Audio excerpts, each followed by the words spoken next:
So I don't know if you guys have seen this clip yet, but Dave Rubin went viral, but he did not go viral in the way that maybe Dave Rubin would have hoped. Now, Dave Rubin has been doing more kind of discussion / debate types of situations, but this situation was just, I believe, simply an interview that he was doing, and with extreme confidence, he's actually going to misstate Murphy's Law for Occam's razor. So go ahead and check this out. Well, John, let me give you another razor, Occam's razor. If something can go wrong, it will. And that basically is the tagline for this administration. Let me do two things for your producers right now, because I know you guys like to fiddle with the Chiron when I'm on. Can I be called Gen X expert, or if they want to be really pithy, yes, Gen Expert? We're going to call this with the dash, the Gen X report. We're going to get all those titles in there, because I say this all the time, the snarkiness and indifference and scorn that Gen X is so known for, that's going to save this country. It's all we've got at this point. So that was my first request. So as you can see there, Dave Rubin of the Dave Rubin Show actually misstated Occam's razor. What he's talking about, what can go wrong, will go wrong, that's, I guess, Murphy's Law. But Occam's razor is more like, whichever idea has the least assumptions is better. That's essentially what Occam's razor is.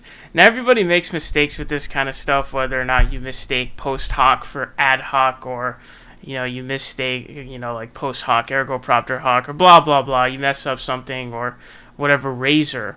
But it just seems like Dave Rubin doesn't really know what he's talking about most of the time.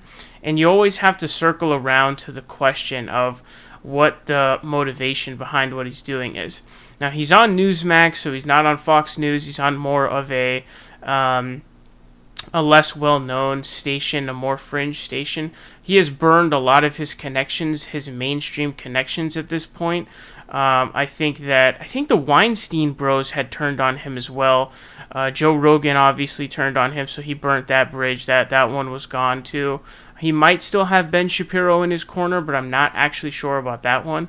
So he's kind of by himself now. He's got, I think, the occasional Fox News appearance, but Dave Rubin Clips, which is a pretty popular Twitter account, and if you go to Dave Rubin's subreddit, it's a pretty active subreddit with people basically just shitting on Dave Rubin. That's right. Typically, when you go to a subreddit, it's actually people who are fans of that topic or person. So if you go to the Secular Talk subreddit, it's going to be fans of Kyle Kulinski. If you go to the Nas subreddit, it's going to be fans of Nas discussing his work. When you go to the Dave Rubin subreddit, it's a bunch of people hating on Dave Rubin. So obviously he's misstating what Occam's razor is there with quite confidence, and just really bad comedy there with the whole thing that he's trying to do with the Gen X report or whatever it is that he's trying to say here. Just really, really bad comedy. Of course, Dave Rubin is a failed comedian, but he has made a lot of money for sure, and so he's definitely sitting on a lot of cash that comes from fake means and grifter backgrounds. So Dave Rubin once again going viral, but for the wrong reasons, for him at least, not for us.